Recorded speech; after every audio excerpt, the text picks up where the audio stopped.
Bismillahirrahmanirrahim. Assalamualaikum warahmatullahi wabarakatuh. Waalaikumsalam warahmatullahi wabarakatuh. Saya hormati Bapak Kepala Sekolah SDN Gunung Sari 4, juga teman-teman guru SDN Gunung Sari 4 yang telah hadir di tempat ini. Bismillahirrahmanirrahim. Alhamdulillahirabbil alamin. Wassalatu wassalamu ala asyrofil anbiya'i wal mursalin sayyidina wa maulana Muhammadin wa ala alihi wa sahbihi ajma'in. Pertama-tama marilah kita memanjatkan puji syukur kehadirat Allah Subhanahu wa taala yang telah melimpahkan nikmatnya kepada kita sekalian, sehingga pada hari ini kita bisa berkumpul di tempat ini dalam keadaan sehat walafiat.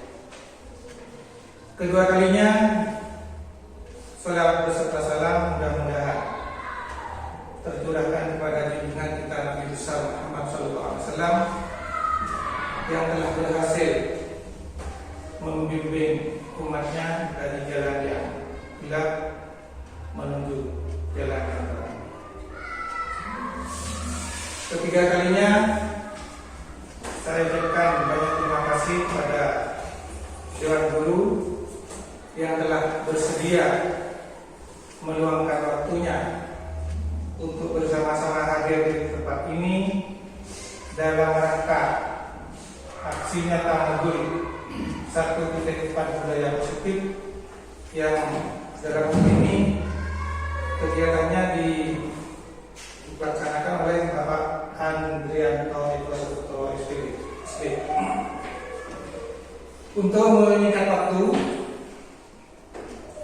pada hari ini akan saya bacakan susunan acara yang akan dilaksanakan, yaitu pertama mukadimah, yang kedua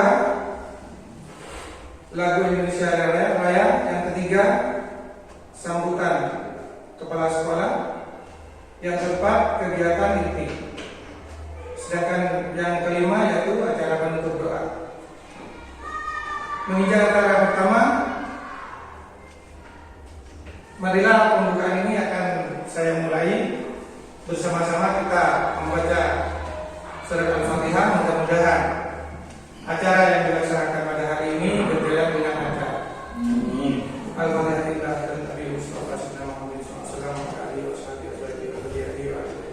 Al-Fatihah.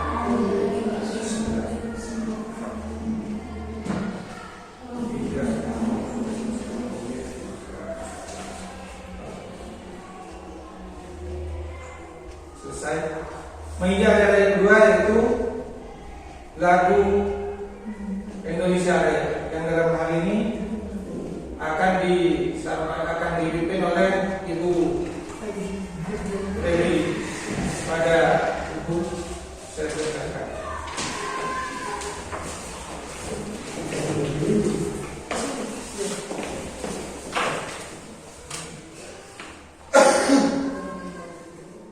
Dalam hitungan ketiga kita mulai 1, 2, 3. Indonesia tanah airku, tanah tumpah darahku, di sanalah aku berdiri jadi pandu ibuku. Indonesia kebangsaanku, bangsa dan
Di sini kena juga?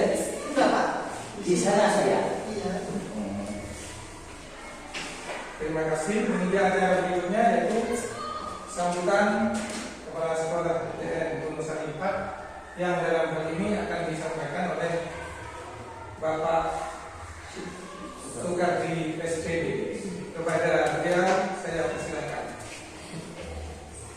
Di sini. Bismillahirrahmanirrahim. Assalamualaikum warahmatullahi wabarakatuh. Waalaikumsalam warahmatullahi wabarakatuh. Alhamdulillahirabbil alamin. Walladzi bismillahirrahmanirrahim. Wassallallahu ala sayyidina Muhammadin yang terhormat Bapak Ibu Guru SDN Saripat, yang terhormat calon guru penggerak Bapak Andrianto Saputro yang kami hormati.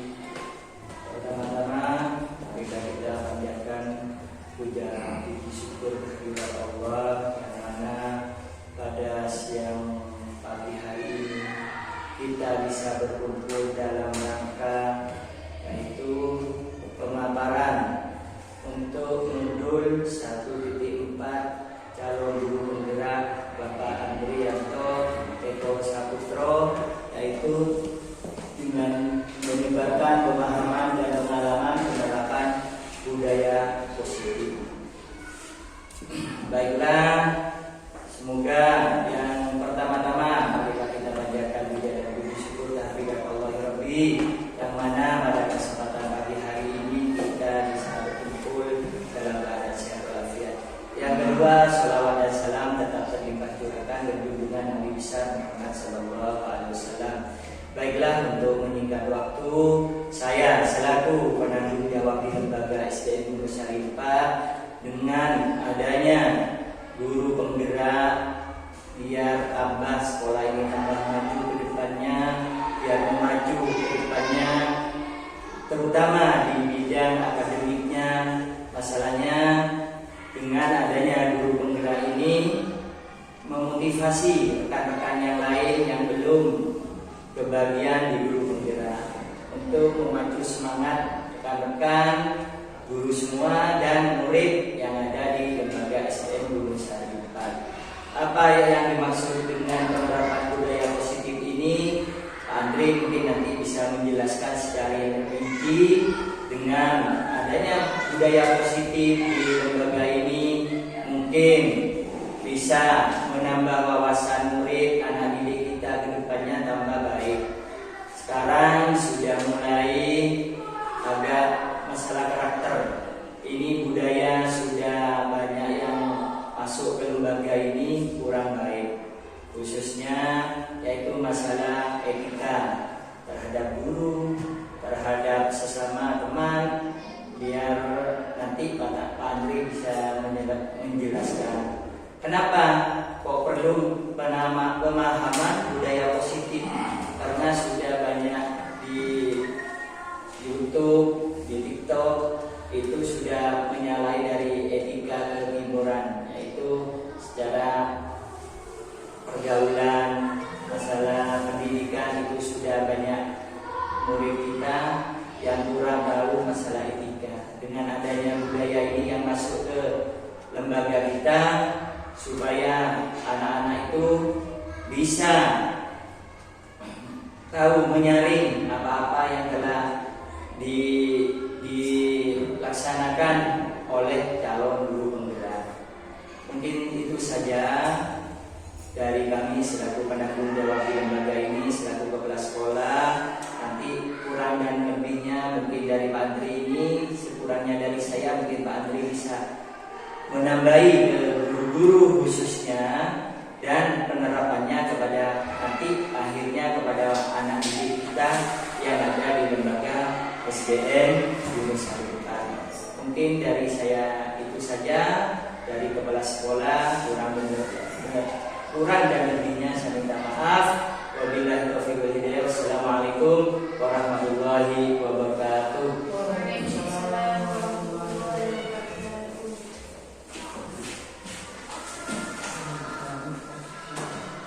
Terima kasih atas sambutan yang kami sampaikan.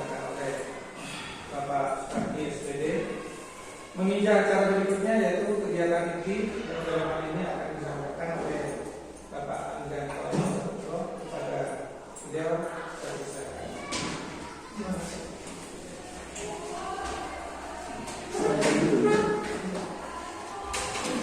Assalamualaikum warahmatullahi wabarakatuh. Waalaikumsalam warahmatullahi wabarakatuh. Baik, saya ucapkan terima kasih terlebih dahulu kepada yang terhormat kepala sekolah, kemudian yang saya hormati dan yang saya sayangi teman-teman rekan sejawat di SDN di Losari 4. Pada pertemuan kali ini saya banyak-banyak mengucapkan terima kasih karena telah mau menghadiri undangan saya dalam rangka desiminasi, yaitu menyebarkan pemahaman dan pengalaman penerapan budaya positif yang sudah saya lakukan terutama di kelas dan umumnya di sekolah. Begitu Bapak Ibu. Saya ucapkan selamat datang kepada Bapak Guru hebat di sini karena semuanya hebat, jadi tidak ada yang tidak hebat, semuanya hebat. Dan saya ingin membagi pengalaman saya bagaimana penerapan dari nomor 1.4 yang sudah saya laksanakan di kelas. Begitu. Di sini pada kegiatan ini ada konsep utama dari modul budaya positif, ada beberapa. Yang pertama yaitu perubahan paradigma belajar, kemudian apa itu disiplin positif. Nah, itu nanti akan coba kita pahami bersama. Kemudian kebutuhan dasar manusia, di situ ada 5. Kemudian motivasi perilaku manusia ada 3. Posisi kontrol restitusi. Nah, di sini yang berkaitan dengan bagaimana kita menghadapi murid. Selanjutnya keyakinan kelas, dan yang terakhir adalah segitiga restitusi.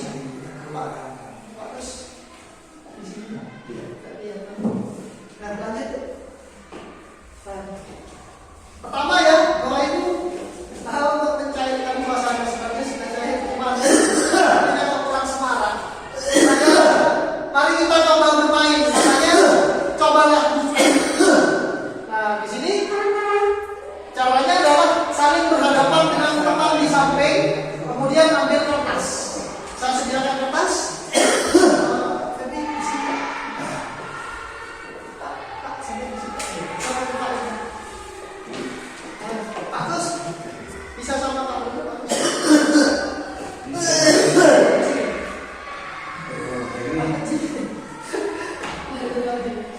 Nah, sudah ya?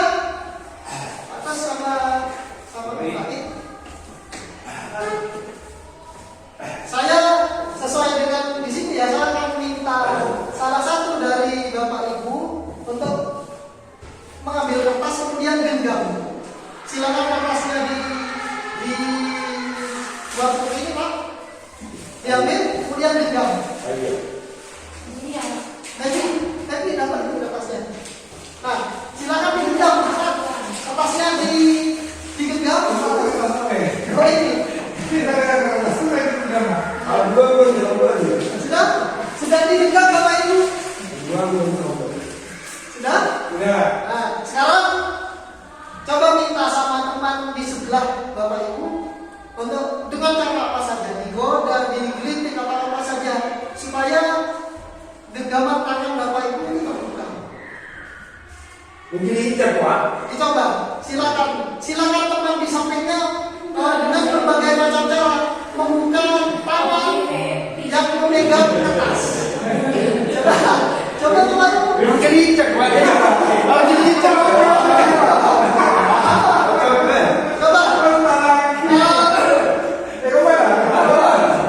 Masa apa tadi kita Lakukan sekarang bergantian.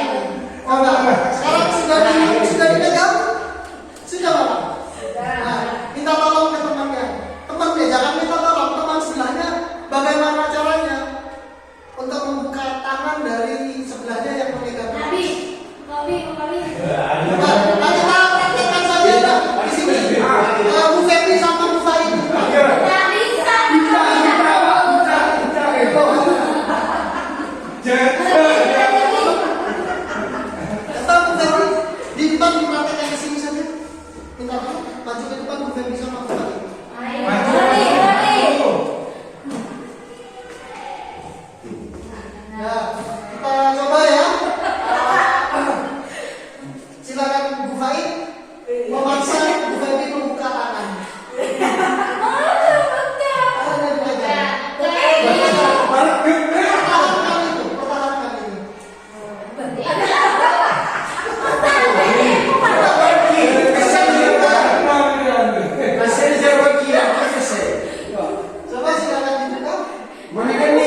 yang mempunyai kuasa, kita yang mempunyai kontrol diri. Mau bagaimana diri kita, bukan berarti kita yang dikontrol orang lain ya, tapi kita yang kontrol diri. Jadi tidak ada istilah kita dikontrol orang, tidak ada. Dan seperti itu nanti akan Bapak Ibu pelajari di materi selanjutnya. Silakan dibuka. Nah, kita masuk ke pembelajaran tentang paradigma baru. Bapak Ibu, apa itu paradigma baru? Paradigma baru itu adalah perubahan. Ada 4 perubahan yang muncul melalui kebijakan Merdeka Belajar yang sudah dimulai tahun 2019. Lanjut. Yang pertama, semua upaya pendidikan apapun itu harus berpusat pada kepentingan siswa. Di awal-awal pendidikan guru penggerak itu kami mempelajari bahwa ternyata Ki Hajar Dewantara itu sudah mengajarkan tentang bagaimana pembelajaran itu harus berpusat pada siswa. Kita yang menghamba pada siswa. Jadi apa yang kita lakukan sebagai pendidik itu adalah semua tujuannya, maksudnya dan semua akhirnya adalah bagaimana kita melayani murid dengan baik. Begitu ya? Lanjut. Yang kedua, sistem pendidikan nasional tidak berjalan sendiri. Nah, di sini Bapak Ibu banyak yang akhirnya ikut berperan aktif. Jadi kalau dulu hanya dibuat oleh satu dari pusat ya sistem pendidikan, namun sekarang kita banyak ikut dengan adanya kurikulum merdeka. Kita bisa membuat sendiri, kita bisa ikut merancang bagaimana kurikulum merdeka belajar yang sesuai dengan karakteristik daerah tempat kita mengajar. Lanjut. Yang ketiga, terkait dengan teknologi. Nah, Bapak Ibu, meskipun kita akui ya, meskipun SD kita ini SD paling pinggir dari Kecamatan Tuagosari dan sangat sulit mendapatkan akses WiFi, di sini ada perubahan paradigma baru. Kita harus memanfaatkan teknologi. Mau tidak mau kita harus memanfaatkan teknologi untuk kepentingan anak-anak. Jadi harus dimulai bagaimana pembelajaran setiap hari menggunakan proyektor atau bisa menggunakan HP, menggunakan aplikasi-aplikasi pembelajaran yang dimana itu bisa berguna untuk anak. Sudah saatnya anak kita kenalkan dengan teknologi. Jadi kalau mungkin di zaman kita dulu SD, kita tidak mengenal apa itu teknologi, tidak pernah. Cuma untuk anak sekarang harus sudah mulai mengenal teknologi tersebut dalam kegiatan pembelajaran. Lanjut. Yang keempat. Nah, yang keempat adalah mengubah mindset birokrat. Apa ini? Adalah memberikan kepercayaan dan otonomi seluasnya kepada kepala sekolah, kepada guru, dan kepada warga sekolah untuk merancang pembelajaran yang terbaik bagi siswa-siswanya. Jadi sekarang kita punya otonomi, Bapak Ibu. Kita bebas merancang pembelajaran yang sesuai dengan karakteristik anak didik kita di sekolah masing-masing. Lanjut. Nah, di sini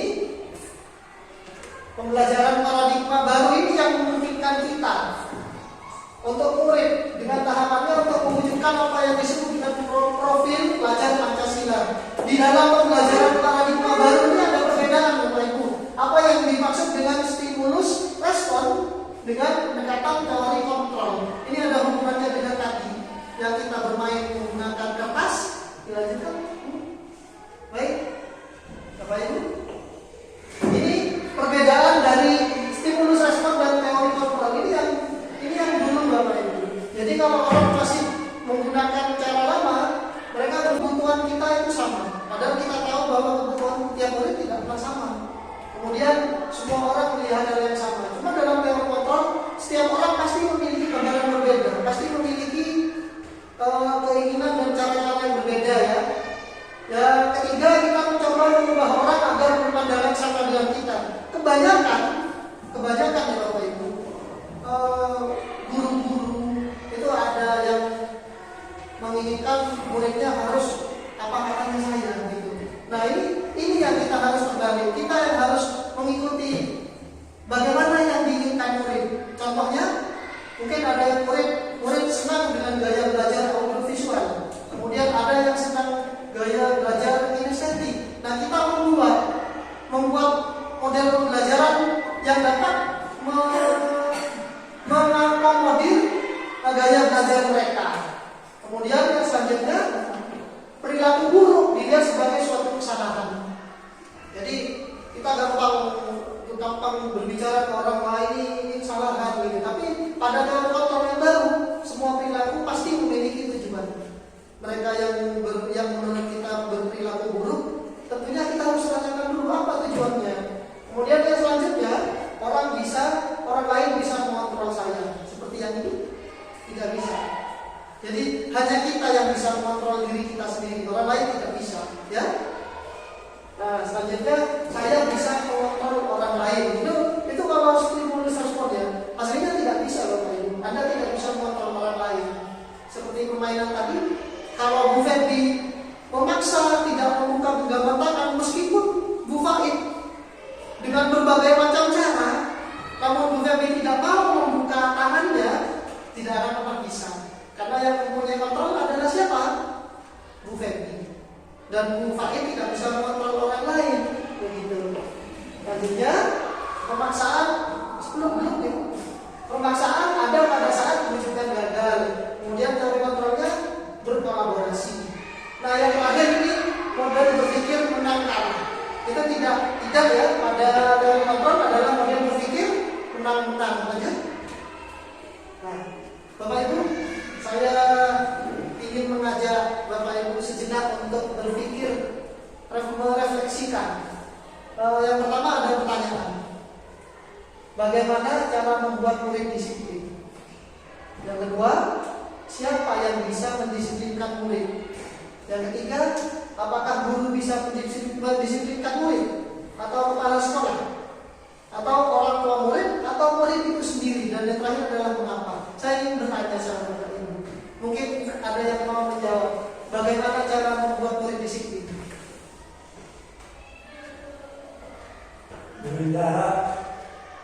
Gurunya disiplin dulu. Gurunya disiplin terlebih dahulu. Gitu, Pak.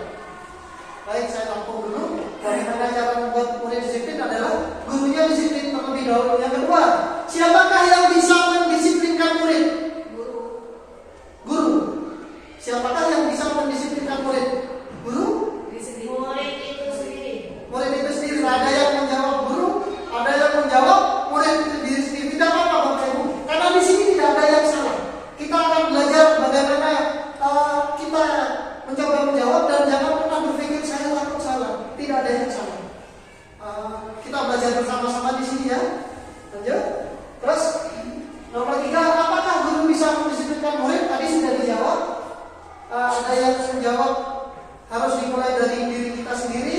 Ada yang menjawab itu murid sendiri. Ada yang menjawab itu apa tadi murid? Guru ya. Nah itu saya ingin bertanya sekarang. Dijawab sebisanya ya. Bu siapa tadi? Bu Sofa tadi menjawab bahwa yang bisa mendisiplinkan murid itu adalah diri sendiri. Alasannya apa Ibu? Karena menurut saya disiplin itu harus timbul dari diri kita sendiri. Tidak perlu, maksudnya tidak bisa orang lain itu menyuruh kita. Ya. Harus dari diri kita sendiri. Harus dari diri kita sendiri. Bu Febi tadi menjawab disiplin yang bisa mendisiplinkan murid adalah guru. Kenapa?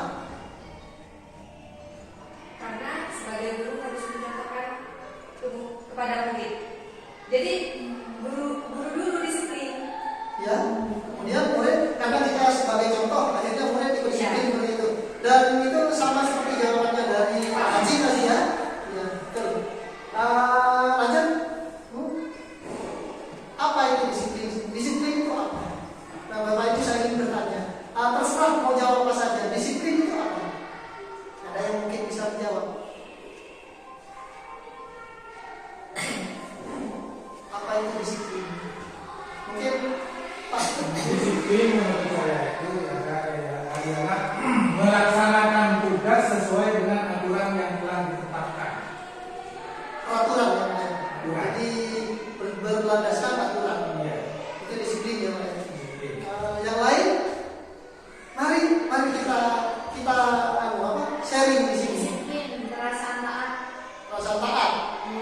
Ada lagi? Bahkan kita sudah punya pengalaman menjadi guru lama. Jadi mungkin apa itu disiplin menurut cara pandang Bapak Ibu masing-masing. Tentunya setiap orang tidak memiliki cara pandang yang sama. Di materi yang sebelumnya tentang stimulus respon, ada lagi taat, kemudian patuh sama peraturan. Ada lagi Bapak Ibu? Patuh. Oke, lanjut. Nah, apa hubungannya disiplin dengan merdeka belajar? Di sini sangat menarik sebenarnya kalau kita cermati ya. Nah, untuk menciptakan murid yang merdeka, syarat utamanya adalah harus ada disiplin yang kuat. Disiplin yang dimaksud adalah disiplin diri yang memiliki motivasi intrinsik, motivasi internal. Jadi bukan ekstrinsik tapi intrinsik. Motivasinya harus dari diri kita sendiri. Tadi ada satu guru, ada Mustafa yang menjawab, motivasinya harus dari diri sendiri ya. Jika kita tidak memiliki motivasi dari dalam diri kita sendiri, maka kita perlu akhirnya ada pihak lain yang mendisiplinkan kita. Akhirnya yaitu ada yang namanya peraturan, kemudian ada hukuman, ada konsekuensi. Tujuannya apa? Supaya kita disiplin, gitu ya. Lanjut, Ibu. Nah, ini Bapak pendidikan ya, Ki Hajar Dewantara. Di sini ada tulisan yang saya kutip dari bukunya yang berjudul Pemikiran Konsepsi Keteladanan Sikap Merdeka cetakan kelima tahun 2017 halaman 470. Isinya adalah di mana ada kemerdekaan, di situ harus ada disiplin yang kuat. Nah, sungguh pun disiplin itu bersifat self disiplin atau disiplin diri kita sendiri, yaitu kita sendiri yang mewajibkan kita dengan sekeras-kerasnya, tapi sama saja. Sebab kalau kita tidak cakap, kalau tidak kita konsisten melakukan disiplin diri, maka harus wajib ada orang lain yang mendisiplinkan kita. Dan peraturan itu harus ada di dalam suasana yang merdeka. Jadi meskipun ada peraturan, meskipun ada banyak peraturan itu, kita harus tetap merasakan nyaman dengan peraturan tersebut. Tidak ada peraturan yang membuat, tidak boleh ya, peraturan di dalam kelas yang kita buat itu justru membuat anak-anak tertekan. Nah, justru itu harus membuat anak-anak merdeka. Dan ini ada hubungannya nanti dengan materi selanjutnya. Silakan dibuka itu. Nah, di sini Bapak Ibu tadi, apa itu disiplin? Ini jawabannya dari sini. Kebanyakan orang akan menghubungkan kata disiplin itu dengan kata tertib. Ya, keteraturan, kemudian kepatuhan pada peraturan. Kata disiplin juga sering dihubungkan dengan hukuman. Jadi kadang kita kan seperti itu, Bapak Ibu, ayo kamu udah kerjakan PR, dihukum lari dihukum hormat bendera selama 1 jam. Tujuannya apa? Di awal menanamkan disiplinnya. Kenapa? Karena anak-anak tidak mempunyai motivasi dari dalam dirinya sendiri, sehingga harus ada pihak lain yang mengontrol agar disiplin itu tetap berjalan ya. Nah, di sini Bapak Ibu, untuk menerapkan itu ada yang namanya disiplin positif, yaitu salah satu cara penerapan disiplin yang bertujuan untuk menumbuhkan kesadaran dan membiasakan anak melakukan sesuatu tanpa sogokan, tanpa ancaman, tanpa hukuman. Jadi ketika anak-anak itu kita berikan tugas dengan penerapan disiplin positif ini, anak-anak akhirnya mengerjakan tugas itu tanpa harus kita takut-takuti. Awas besok kalau ada kerjaan PR, gitu ya. Awas besok kalau ada kerjaan PR, lari 10 kali halaman sekolah. Nah itu tidak membuat anak-anak bahagia, tidak membuat mereka akhirnya mengerjakan PR dengan senang hati. Begitu. Dan tugas kita sebagai guru adalah membuat anak-anak itu tumbuh keinginan dari dalam diri untuk melaksanakan disiplin itu. Selanjutnya yang di bawah. Nah, ini tujuannya Bapak Ibu. Sebagai pendidik, tujuan kita adalah menciptakan anak yang memiliki disiplin diri, sehingga perilaku mereka mengacu pada nilai kebajikan universal. Apa itu nilai kebajikan universal? Nilai kebajikan yang sudah kita yakini. Contohnya kejujuran,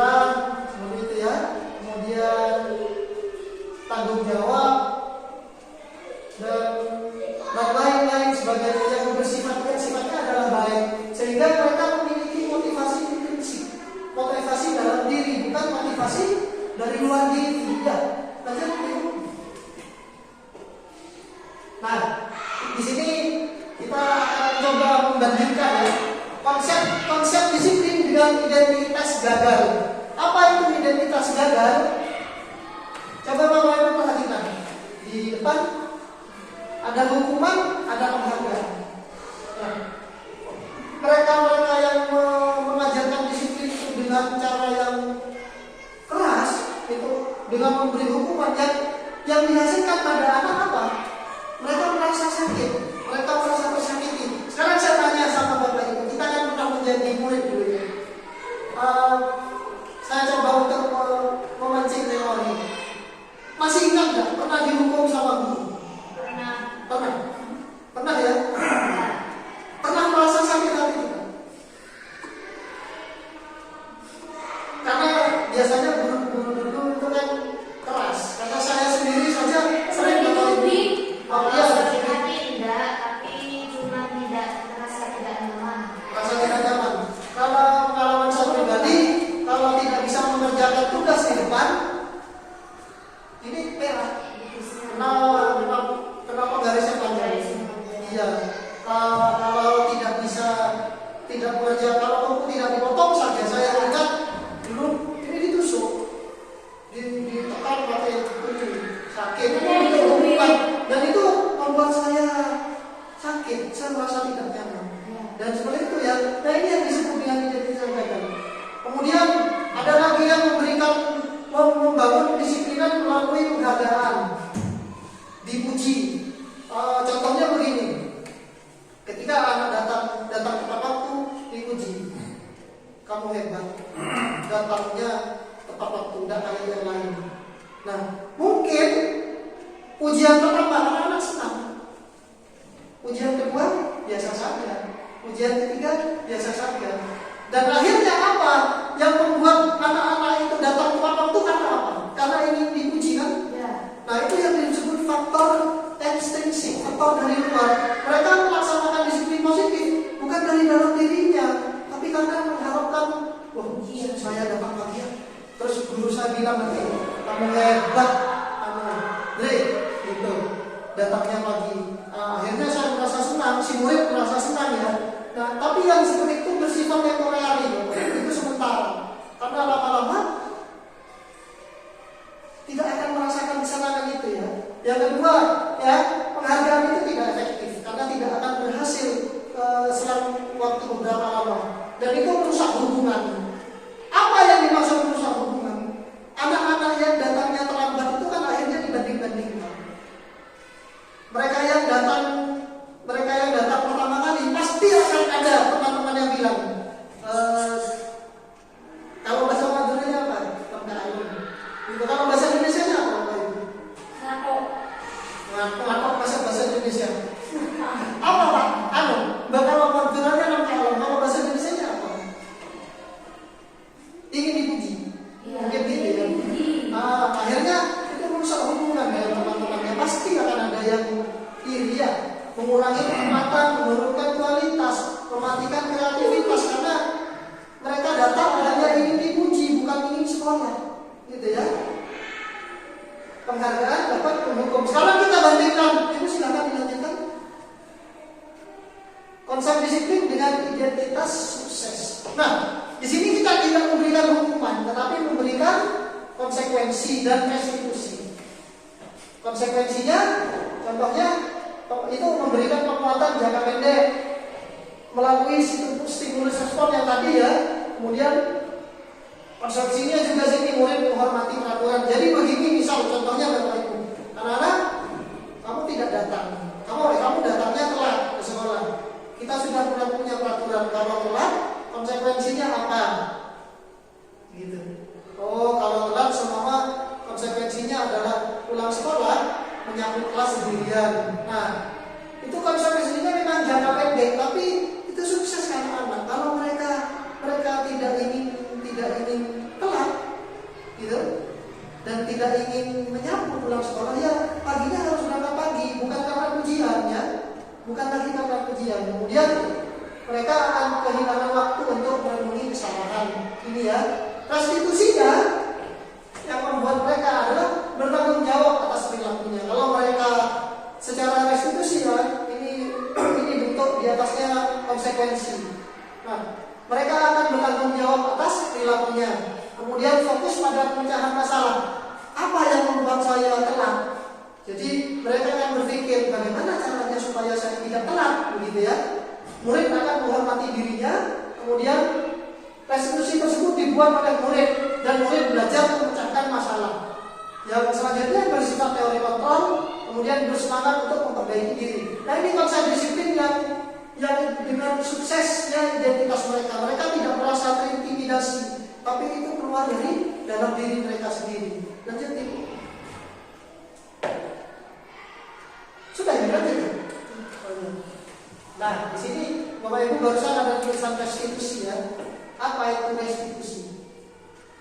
Restitusi adalah proses menciptakan kondisi bagi murid untuk memperbaiki kesalahan mereka, sehingga mereka bisa kembali pada kelompok mereka dengan karakter yang lebih kuat. Ini menurut dosen 2004. Restitusi sendiri membantu murid, Bapak Ibu, membantu murid untuk memiliki tujuan, memiliki disiplin positif, kemudian tidak merasa minder. Mereka mampu memulihkan dirinya sendiri setelah berbuat salah. Ciri-cirinya dari restitusi adalah bukan menebus kesalahan, melainkan belajar dari kesalahan. Nanti ada video di belakang tentang bagaimana kegiatan restitusi itu sendiri. Kemudian yang kedua, memperbaiki hubungan. Tidak ada di dalam kelas akhirnya anak-anak yang saling iri. Yang ketiga, restitusi itu adalah sebuah tawaran, bukan paksaan. Kita tawarkan kepada murid, restitusinya apa? Selanjutnya, menuntun anak melihat ke dalam diri, melihat dari faktor intrinsik mereka sendiri ya. Terakhir, mencari kebutuhan dasar yang mendasari tindakan. Apa sebenarnya yang mendasari tindakan mereka? Itu ciri-ciri restitusi. Kemudian fokus pada karakter. Kemudian terakhir menguatkan dan fokus pada solusinya. Lanjut Ibu. Nah, di sini ada kasus Bapak Ibu. Mohon dicermati sebentar, ini perbedaan. Kalau kita tadi sudah belajar apa itu hukuman, apa itu konsekuensi dan apa itu restitusi. Ini perbedaannya. Nah, contoh kasusnya adalah tidak mengerjakan PR. Kalau berbentuk hukuman, biasanya guru akan menghukum. Ayo, kamu yang tidak mengerjakan PR, hormat tiap bendera 10 menit. Nah, hukuman ya. Atau meminta murid tuliskan di dalam buku, saya minta maaf tidak akan mengerjakan PR. Tulis 100 kali. Kira-kira bermanfaat tidak seperti itu? Dan kita akan pelajari bersama lagi ya. Kemudian guru memberi hukuman yang tidak sesuai dengan kesalahannya. Kesalahannya apa? Seandainya hanya telat datang ke sekolah 5 menit ya Bapak Ibu ya, tapi disuruh dihukum membakar bendera 30 menit. Nah itu tidak sesuai dengan kesalahannya. Kesalahannya hanya 5 menit. Dan tanpa kita bertanya terlebih dahulu biasanya yang model hukuman ini, apa menyebab mereka kok telat 5 menit? Ya, selanjutnya guru biasanya marah dan murid menjadi takut. Ini biasanya guru-guru yang suka menghukum. Ya. Nah lanjut, bagi yang mereka sering memberikan konsekuensi, ciri-cirinya kalau ada murid tidak mengerjakan PR, biasanya konsekuensinya apa? Kamu tidak mengerjakan PR ya? Mengerjakan PR di luar. Kemudian minta murid mengerjakan PR di saat jam istirahat. Terus yang ketiga, biasanya perbedaannya ya, guru bersikap tegas, pakai bahasa Indonesia yang memarahi dan meminta murid untuk mematuhi peraturan yang diberikan oleh guru. Ingat di sini kuncinya Bapak Ibu. Peraturan yang diberikan oleh guru. Nah, perbedaan terakhir pada restitusi. Kalau kita selama ini kan mengenal hukuman, kata-kata yang sering dikenal kan hukuman konsekuensi, begitu kan? Sekarang kita mengenal yang terakhir namanya restitusi. Yaitu kalau restitusi sih pada anak yang tidak mengerjakan PR, biasanya guru akan membantu murid untuk menyadari kesalahannya dengan bertanya, ayo kamu salah apa? Begitu ya. Salah apa enggak?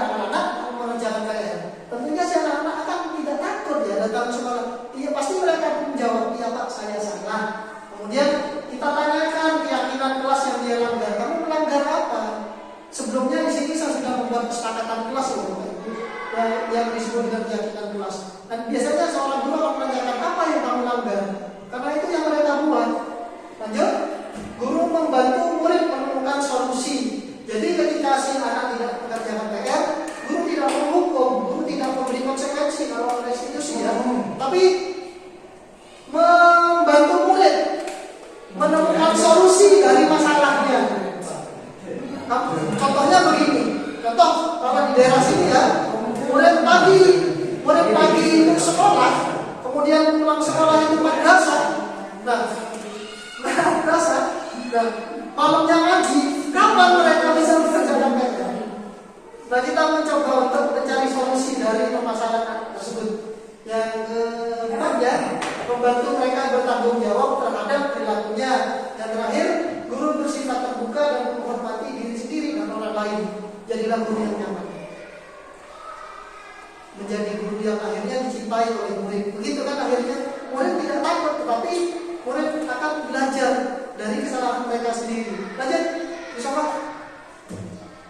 Nah, kesini ya Bapak Ibu, tadi di awal sudah disebutkan 5 kebutuhan dasar manusia. Ada 5. Dan biasanya ada salah satu yang cocok ini ya. Yang pertama yaitu bertahan hidup. Nah, pasti manusia itu butuh.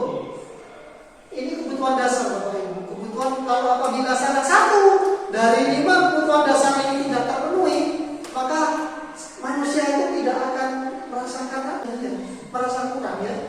Yang keluar akhirnya emosi, kemudian tidak bisa mengontrol diri ya. Kebutuhan bertahan hidup ini wajib kita kuasai ya. Kalau tidak mampu bertahan hidup ya bagaimana mau hidup gitu ya. Kemudian kasih sayang, kebutuhannya itu rasa ingin diterima. Tentunya setiap manusia itu ingin mendapatkan kasih sayang, ingin merasakan juga rasa diterima oleh orang lain begitu. Lanjut, penguasaan atau pengakuan dari kemampuan. Tentunya kita juga ingin diakui bahwa kita bisa, ingin diakui bahwa kita mampu gitu ya. Lanjut, kebutuhan dasar adalah kesenangan. Pasti ya, semua manusia pasti ingin senang. Kalau ada ingin senang, tidak ada yang namanya tempat rekreasi, kemudian game, kemudian apa saja yang tujuannya adalah supaya kita senang. Yang terakhir apa? Kebebasan untuk memilih. Lanjut ya. Nah ini Bapak Ibu, minta tolong diperhatikan sebentar motivasi yang mendasari manusia berperilaku. Menurut Diana Lawson, ya, dalam bukunya yang berjudul Restruktur Disiplin School atau merestrukturasi disiplin sekolah, ada 3 motivasi dari manusia ketika berperilaku. Yang pertama adalah menghindari ketidaknyamanan atau hukuman. Nah ini kita contohkan murid ya. Seperti yang disebutkan tadi, murid melakukan disiplin diri karena takut dihukum. Jadi ketika mereka mematuhi disiplin, itu sebenarnya faktornya adalah dari luar, bukan dari dalam diri. Mereka melakukan itu jangan takut dihukum, karena takut dimarahi, karena takut nanti kalau saya ke sekolah, saya tidak mengerjakan PR, dicubit sama pak guru. Nah akhirnya mereka mengerjakan PR bukan dari dalam diri ya, tapi karena apa? Paksa, ya, bukan karena kesenangan mereka, tapi mereka melakukan itu secara terpaksa. Dan ini adalah tingkat terendah dari motivasi perilaku manusia. Yang kedua, sedikit lebih tinggi, yaitu mendapatkan imbalan atau penghargaan dari orang lain. Jadi orang ketika murid itu melakukan disiplin diri itu karena ingin dipuji. Seperti yang tadi saya sebutkan, datang tepat waktu, hadir di sekolah tepat waktu, bahkan biasanya masuk jam 7, jam 6 sudah di sekolah, langsung datang ke Pak Guru, Pak saya tadi datang jam 6. Nah biasanya gurunya akan memuji kan, hebat. hebat, disiplin kamu nak, dan itu akan kita terus lakukan.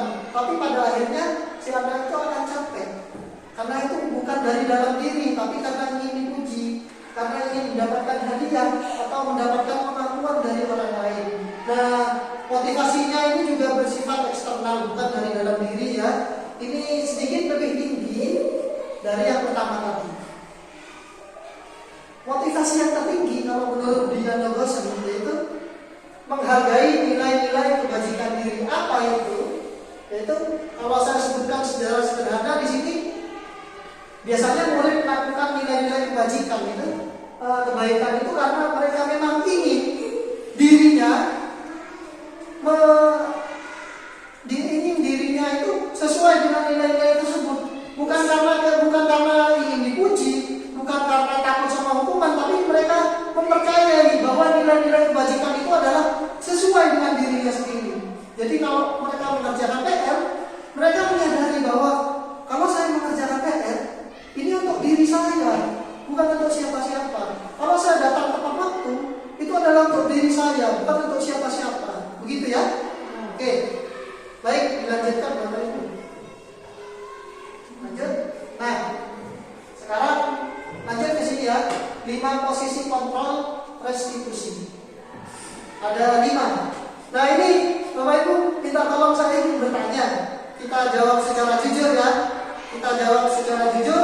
Kita refleksi diri kita sendiri. Ada 5. Yang pertama, sebagai penghukum. Yang kedua, pembuat rasa bersalah. Yang ketiga, guru sebagai teman. Yang keempat, guru sebagai pemantau. Yang kelima, guru sebagai manajer. Kita coba buka apa itu guru sebagai penghukum. Silakan usulkan. Dilanjut. Nah ini Bapak Ibu, ini penjelasannya. Bagaimana seseorang yang memiliki posisi kontrol sebagai penghukum, ya? Mereka guru itu biasanya percaya bahwa saya yang terbaik. Jadi pembelajaran itu akhirnya berfokusnya pada guru, bukan pada murid. Murid harus apa kata saya. Semua apa kata saya itu. Dan itu di sini posisinya adalah penghukum, ya. Nah, yang kedua, pada posisi kontrol yang penghukum biasanya guru menggunakan kekerasan fisik maupun verbal. Dan ini banyak terjadi, saya temui di sekolah-sekolah lain. Ketika saya disulap, ketika saya di Pakusan saya temukan seperti itu. Ya, biasanya yang diucapkan, kamu itu kok salah terus. Terus yang kedua, nah, pasti kamu yang menjaga terakhir. Nah, ada sudah, pasti kamu yang menjaga terakhir. Biasanya seperti itu. Kemudian biasanya bahasanya keras. Patuhi ya aturannya ya. Ingat loh, awas kalau kamu tidak patuhi. Nah itu biasanya yang model-model penghukum. Dan itu saya sekarang ingin bertanya sama Bapak Ibu, apakah hal itu membuat murid nyaman? Tidak. Tidak ya. Apakah membuat murid senang? Tidak. Tidak ya. Tidak. Lanjut. Posisi kontrol yang kedua, membuat rasa bersalah. Nah, membuat rasa bersalah. Nah biasanya Bapak Ibu, guru yang seperti ini membuat rasa bersalah itu kalau ngomong itu pakai intonasinya melemah. Ayo anak-anak, tidak kasihan apa sama bapak guru, tidak kasihan apa sama ibu. Ibu ini sudah ngajarkan PR, ngajarkan tugas dari tadi berdiri. Loh ternyata kamu tidak memperhatikan. Coba kecewa ibu sama kamu.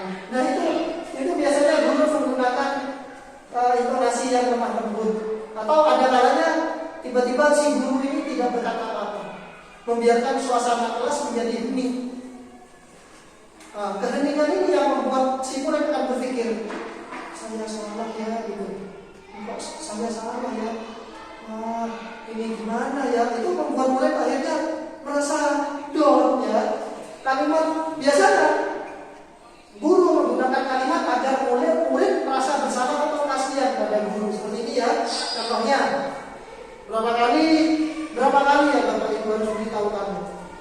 Terus coba gimana kalau orang tuanya kamu tahu kalau kamu berbuat salah kayak gini?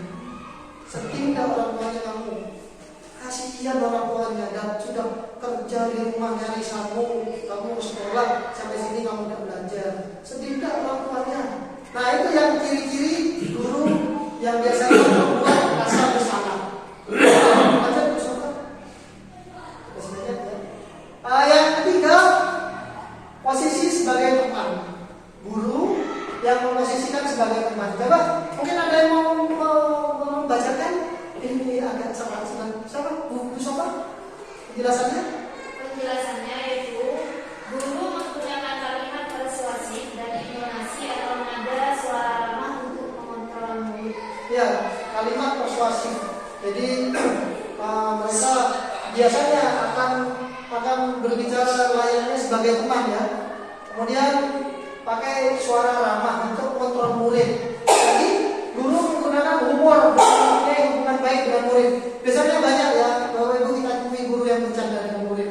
Seakan-akan kalau dilihat orang lain berteman. Ya. Cuman ada efek negatifnya.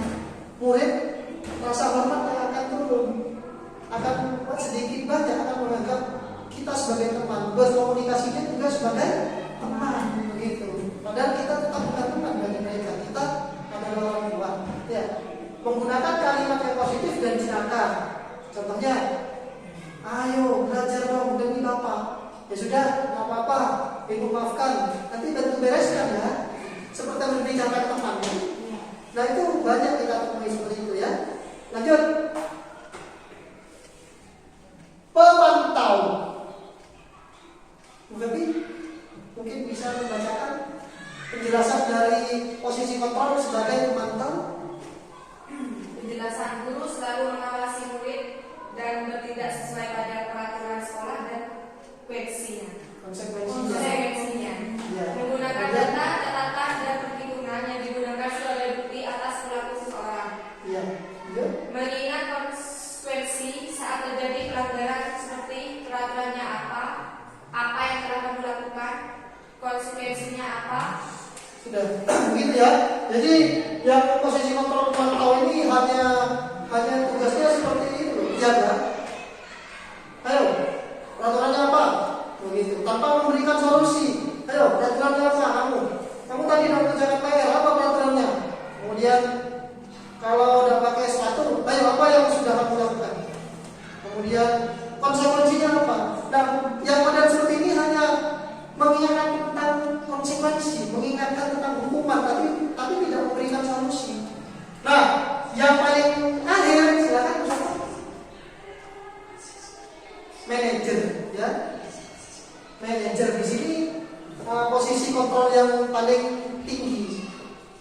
Guru mendukung murid untuk menemukan solusi atas permasalahannya sendiri. Kemudian guru mempersilahkan dan mempersilahkan murid untuk tanggung jawab. Kadang-kadang kamu tidak mengerjakan PR, konsekuensinya apa? Ayo, kenapa kamu tidak mengerjakan PR? Gitu. Pak, saya kalau malam habis ngaji ngantuk Pak, kerjakan sepulang sekolah. Seperti itu ya, biarkan mereka menemukan solusinya. Guru mendukung murid untuk merdeka, mandiri dan bertanggung jawab. Dan yang terakhir, menggunakan restitusi untuk mengajak murid menganalisis keadaan untuk memperbaiki kesalahannya dengan kalimat seperti ini. Apa yang sudah kita yakini? Terus ingat nggak kesepakatan kelas yang kita buat? Kan sudah disepakati. Terus apa rencana kamu untuk memperbaiki? Begitu ya? Lanjut. Nah ini anak, ini Bapak Ibu, maaf kebiasaan di kelas ya. Nah ini Bapak Ibu, kita melihat contoh penerapan 5 posisi kontrol. Dari kasusnya adalah menggunakan sandal ke sekolah. Contoh kasusnya ada satu murid yang menggunakan sandal. Nah ini kita bisa melihat perbedaan. Bagaimana mereka yang tipe penghukum, bagaimana mereka yang tipe membuat rasa bersalah sampai manajer. Biasanya yang tipe penghukum itu jawabannya begini. Ayo, buka sandalnya. Selama di sekolah nggak boleh pakai sandal. Lari, selipkan makanan. Nah itu yang biasanya suka menghukum, kalimatnya seperti itu. Kalau yang membuat rasa bersalah, biasanya kan anak-anak itu ayo sudah berapa kali Pak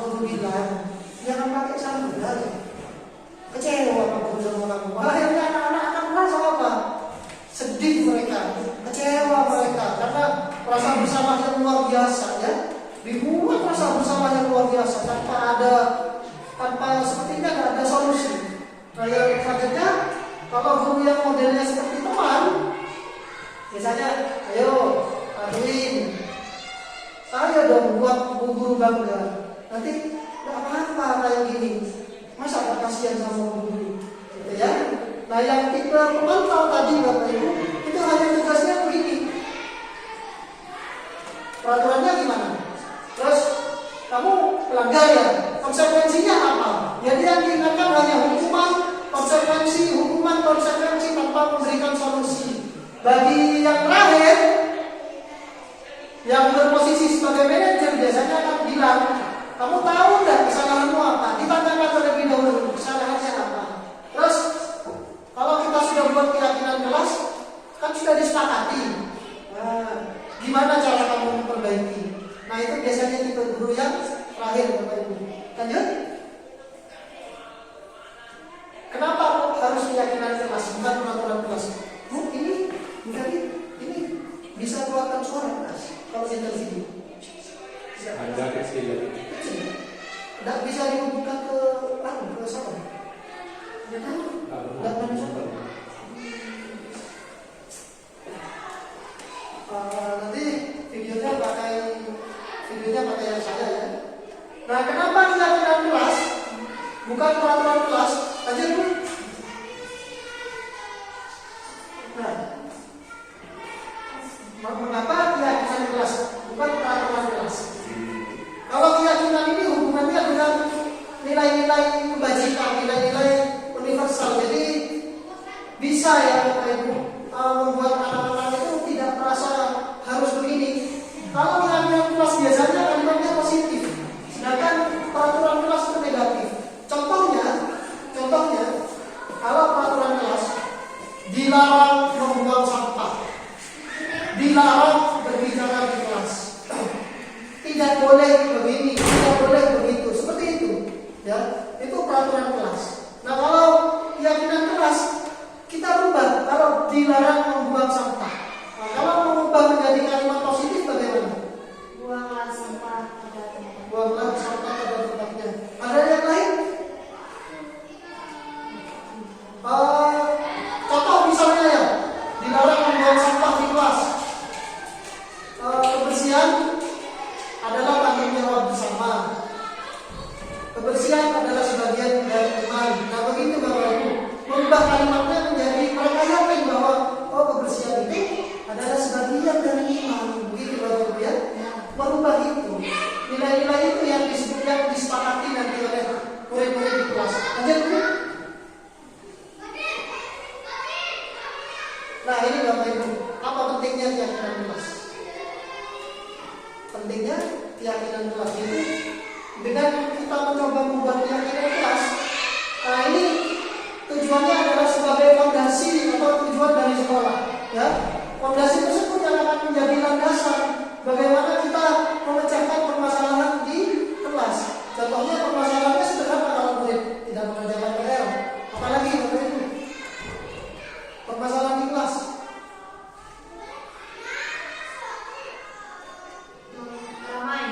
Ramai, berbicara sendiri ya ketika Bapak Ibu mengajar gitu.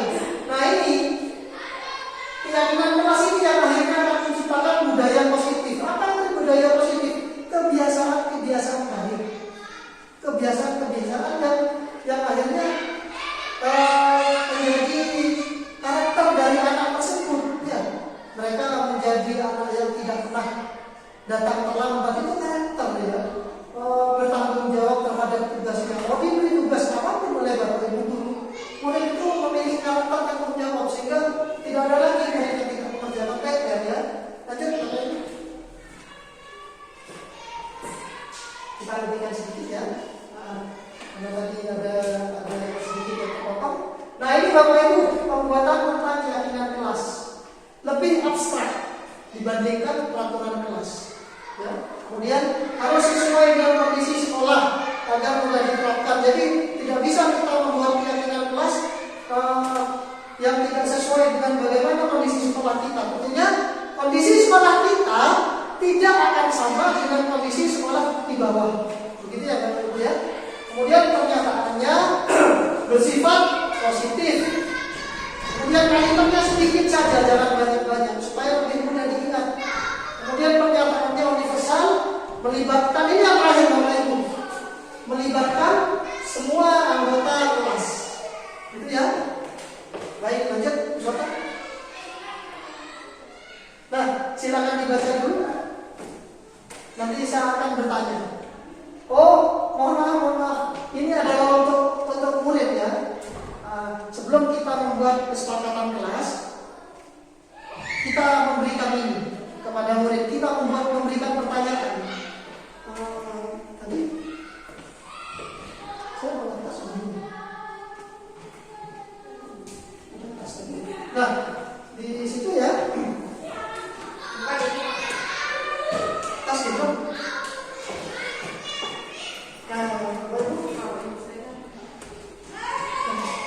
Apa kita tanyakan dulu sebelum membuat peraturan atau keyakinan kelas, kita tanyakan dulu ke murid, apa yang membuat kalian nyaman di kelas.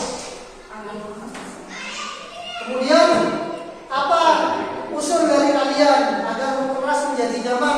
Mungkin punya usul. Oh, biasanya murid akan berkata, Pak, nanti kalau usul Pak, kalau yang buang sampah di kelas denda 5.000, itu akan bermunculan ya. Kita jadi yang disebut berpusat pada murid, kita membuat murid itu merasa lebih merasa dihargai, merasa lebih berani akhirnya ya. Terus kita tanyakan peraturan apa yang kalian inginkan. Lanjutnya, apa konsekuensi jika ada yang dilanggar? Yang terakhir, kita ajak mereka, yuk kita buat bersama kesepakatan dan keyakinan kelas kita. Lanjut, Mustafa.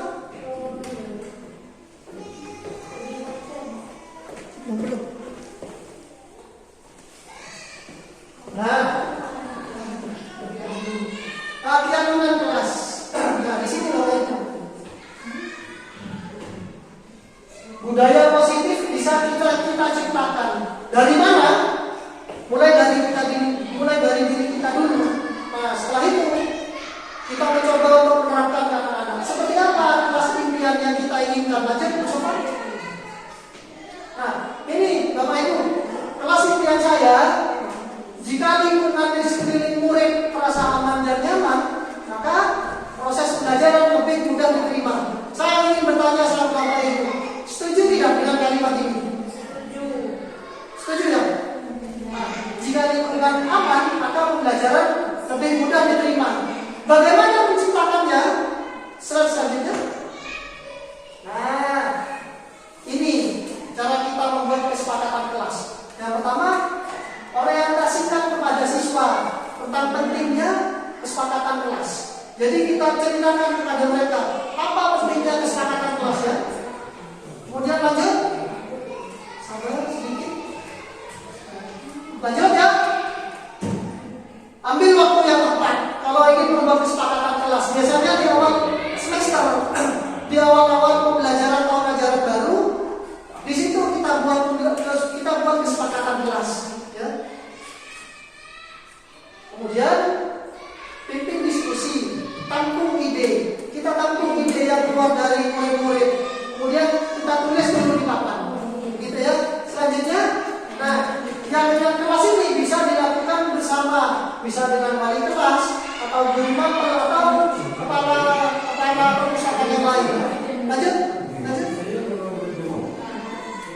Nah, ini Bapak Ibu, ini contoh dari proses pembuatan keyakinan kelas yang sudah saya lakukan.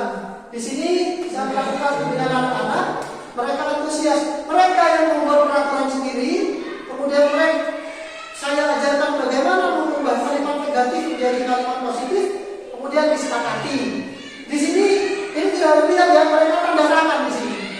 Jadi peraturan ini mereka yang membuat, mereka yang menyepakati, mereka menyetujui. Konsekuensinya juga disetujui, kemudian mereka tanda tangan. Jadi kalau ada murid yang terlambat, saya tidak perlu lagi, saya cukup menunjukkan ke mereka. Ini kan dibuat banner, saya tidak tunjukkan ke mereka. Loh, ini peraturannya. Konsekuensinya apa, gitu ya? Lanjut.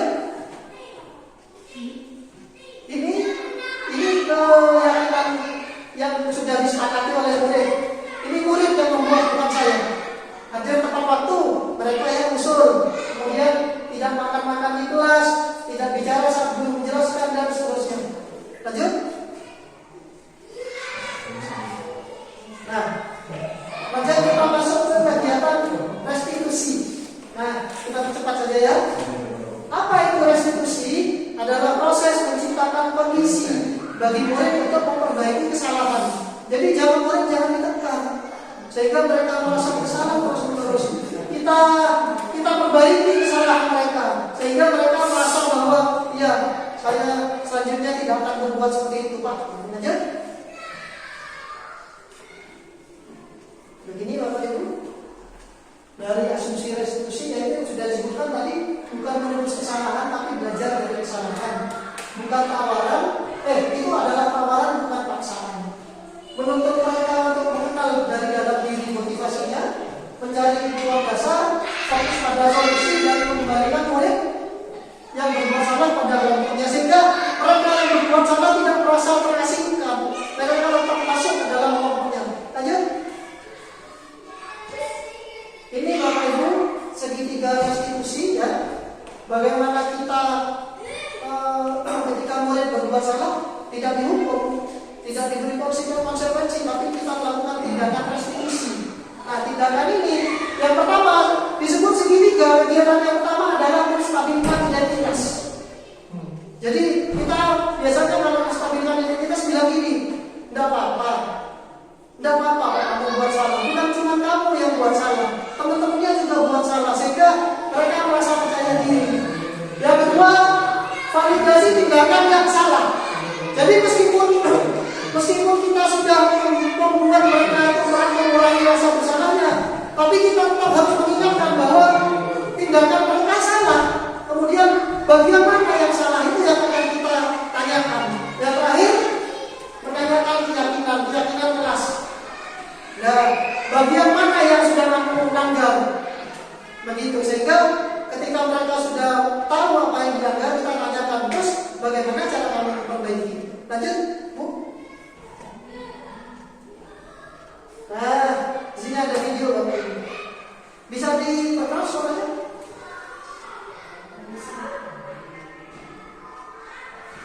Sebentar ya. Saya coba. Ini videonya, ini video restitusi yang saya buat Bapak Ibu.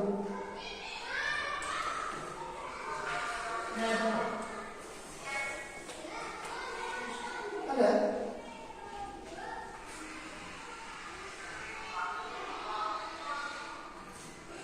Mungkin ini lebih keras ya Bapak Ibu sebentar.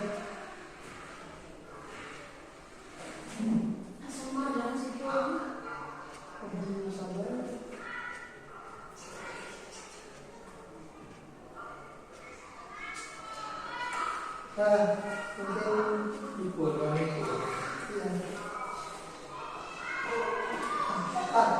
ini mistok yang itu yang dari awal ini keras. Bukan ini. Terus dari nah ini. Mau dikatakan ya?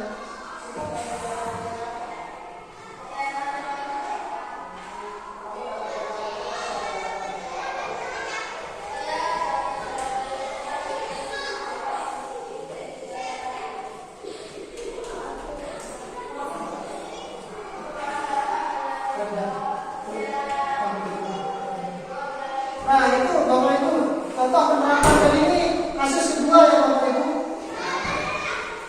Ini dicoba karena anak ini tidak memakai sepatu ke sekolah. Jadi di sini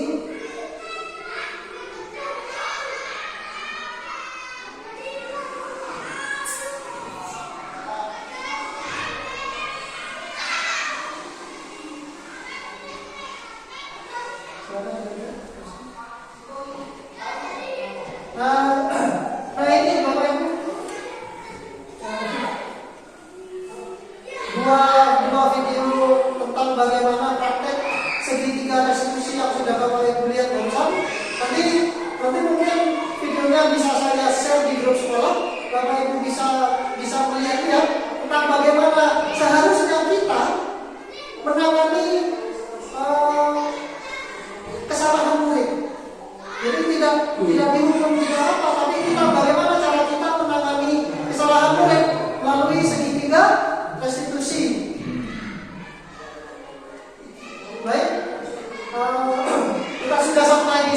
akhirnya saya berterima kasih kepada Bapak Ibu karena sudah mau ikut mendengarkan tentang paparan bagaimana penerapan budaya positif yang sudah saya laksanakan di sekolah.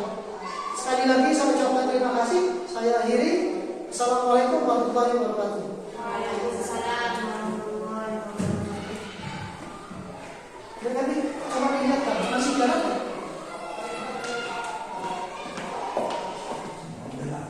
Demikianlah antara Berapa ini? bukti yang telah disampaikan oleh Bapak Anto.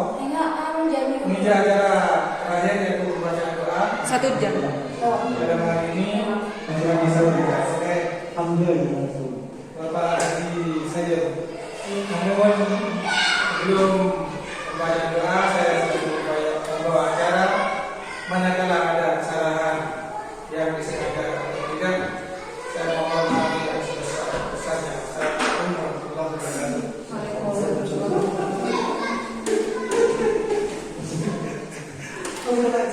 Ya, gitu aja malam.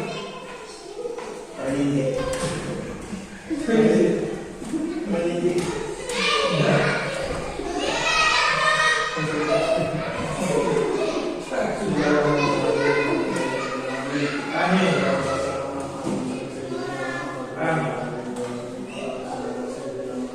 Amin.